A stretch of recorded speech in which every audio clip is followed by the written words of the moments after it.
네, 서울 여의도 센터입니다. 여의도 초대석, 오늘은 우크라이나 침공 사태 얘기해보겠습니다.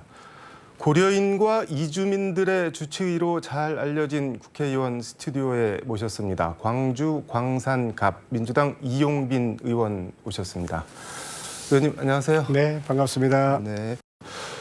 지역구인 광주 광산갑에 고려인 마을이 있다고 하는데 이게 뭐 언제 어떻게 형성이 된 건가요? 몇 분이나 계신가요? 네, 그렇습니다. 광주는 많은 이주민들이 모여드는 곳이고 특히 제 지역구인 광산구 월곡동 지역이 이 산단 배후 지역입니다. 그래서 이주 노동자들이 많고요.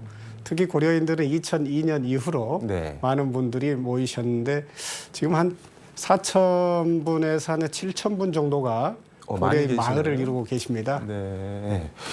그 의사시잖아요. 네네. 뭐 고려인 마을을 포함해서 뭐 이주민들의 주치의로 뭐 20년 넘게 활동하셨다고 들었는데 뭐 특별한 계기나 이유가 있으신가요? 뭐 의사로서 이제 마을 주치의가 되는 것이 꿈이었기 때문에 마을에 계시는 사회적 약자분들, 특히 이주 노동자, 또 독거 어르신들, 또 지역아동센터 아동들. 이런 다양한 이제 사회적 약자들을 위한 건강 보살핌을 주로 해왔는데요.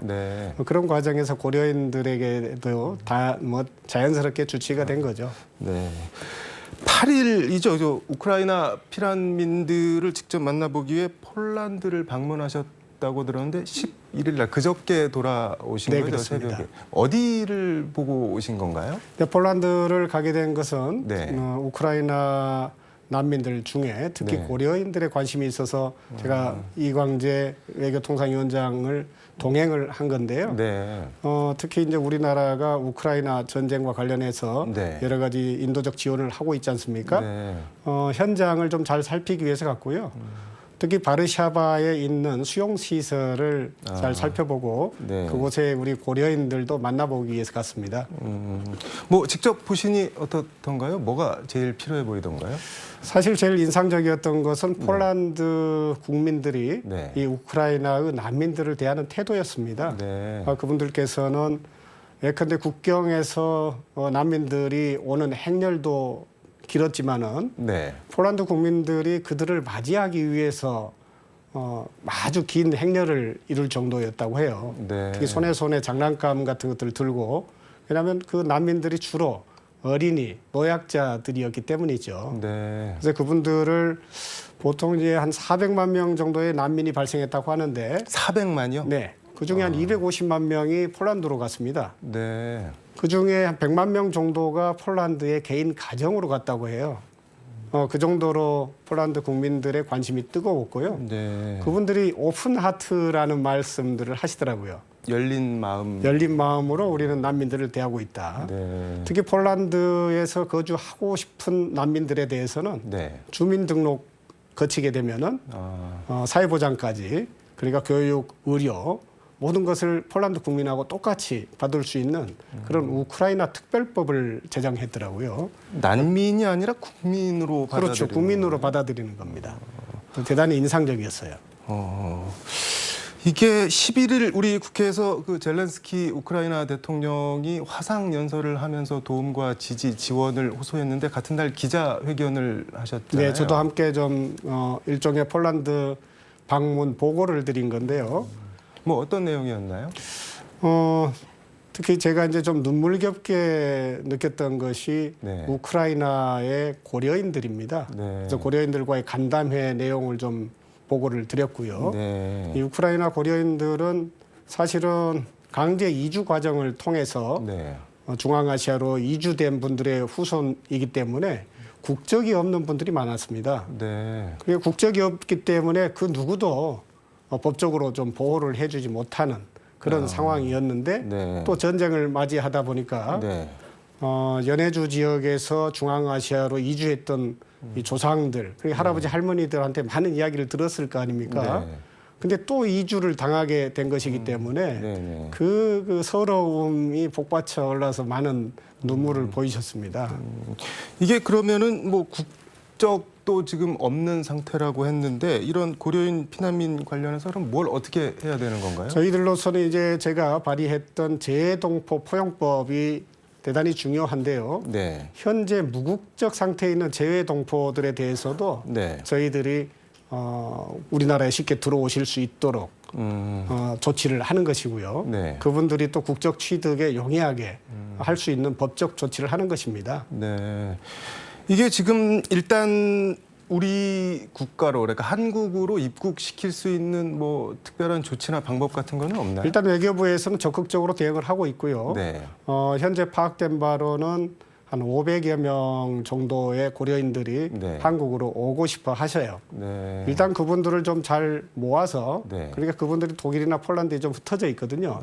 그분들을 모아서 특정한 날에 네. 저희들이 군용기를 보내거나 또는 전세기를 보내서 네. 일단 모셔온 다음에 사실 이제 법무부 입장에서 보면은 이분들의 법적인 어떤 자격 문제가 있기 때문에 네. 그 부분이 사실 제일 중요한 관건인데요. 그럼 뭐 어떻게 해소해야 되나요? 그 부분들이 이제 제가 발의한 네. 이 재해동포 포용법이 빨리 시행이 되어야 됩니다. 다만 시한부로 네. 임시 조치를 할 수가 있겠는데 네. 뭐 여행자 증명서를 좀 발급을 해주고 있는 형편이고요. 네. 그것 자체도 여러 가지 법적인 그 미흡으로 인해서 어려움을 많이 느끼고 있습니다. 이게 지금 말씀하신 재외동포 포용법이 지금 상임위에 있나요? 아니면 법사위에? 상임위에 현재 올라가 이게 있습니다. 좀 한참 남은 것 같은데 그럼 당장 뭐 할 수 있는 방도는 뭐가 있을까요? 일단은 뭐 이 부분에 대해서는 여야의 정치적 이해관계가 없기 때문에 네. 특히 외교부나 법무부가 적극적으로 나서고 있기 때문에요. 네네. 빠른 시간 안에 좀 제정이 될 걸로 생각하고 있습니다.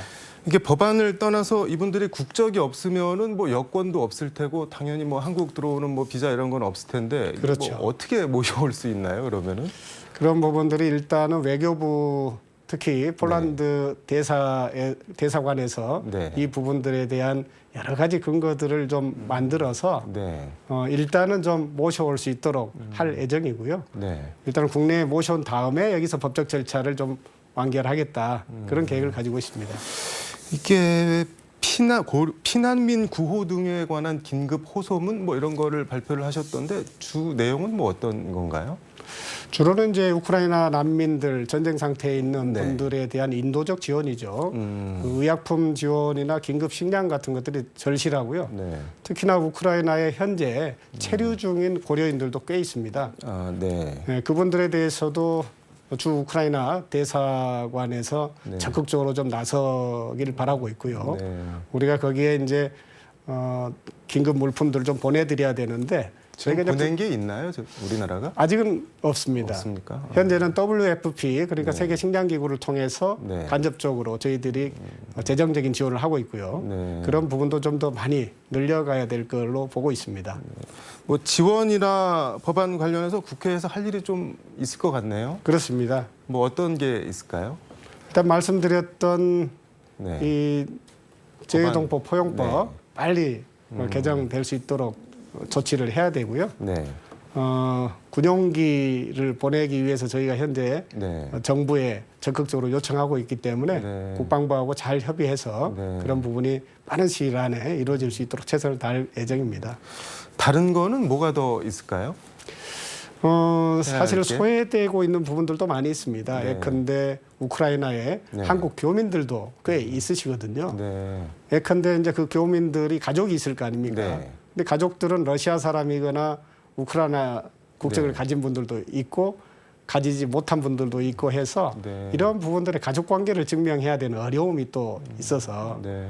교민들만 한국으로 모시고 올 수는 없잖아요. 네. 그래서 그런 어려움들도 우리가 이제 잘 해결을 해야 될 것 같고요. 그리고 그 호소문 보니까는 우리가 당장 전쟁을 끝내는 일을 주도할 수는 없지만 소외와 외면을 끝내는 일은 당장 할 수 있다. 뭐 이런 표현도 그렇습니다. 있던데 이건 그러니까 뭐 대한민국이 선진국 대열에 네. 들어섰는데 각종 이제 관련해서 우리 재외동포에 대해서 그동안 네. 소외와 외면의 어떤 과정이 있었다고 하는 네. 성찰이 있는 것이고요. 네. 특히나 고려인에 대해서 더 눈물겹도록 그런 부분들 좀 성찰을 많이 했습니다. 이제는 뭐 우크라이나 전쟁 빨리 종식될 수 있도록 네. 정부가 적극 나서야 되겠지만 네. 그건 뭐 저희들 손에 달린 건 아니어서 네. 일단 방금 말씀드렸던 그런 재외동포에 대한 거 소외되지 않도록 최선을 다해야 되겠습니다. 네. 쭉 말씀을 해주셨는데 정리를 해서 이거는 빨리빨리 해야 된다 이런 뭐 우선순위가 있는 거를 하나 둘 셋 정리를 해서 말씀을 좀 해주시죠. 가장 중요한 것은 이 군용기가 됐든 전세기가 됐든 우리 정부가 적극적으로 이 우크라이나 난민 고려인들을 모셔올 방도를 빨리 마련하는 게 중요할 것 같고요.